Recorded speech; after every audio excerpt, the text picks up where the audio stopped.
This is the third problem on the 2011 exam.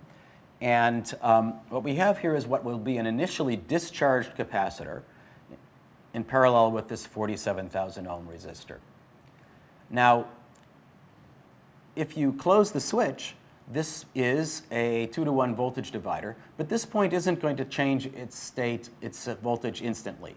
We have to wait for this capacitor to charge up. How long will that take? You know the answer has to be RC, but which R? And here's a few ways to think about it. To answer this question, enough for the purposes of the test, it was just, well, you don't know which R, so pick one or pick two and multiply it by C and figure out about what the time constant is. So I didn't care which R you chose, but let's go through it in a little bit more detail anyway. Suppose the switch is open.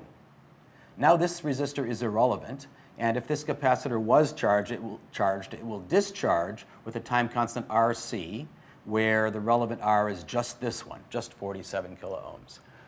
Imagine that this resistor was, instead of 47K, suppose it was some very small value, even 0. Now we close the switch, and you can see that the capacitor is going to charge very, very quickly. So evidently, this resistor does have an effect on the charging speed of that capacitor.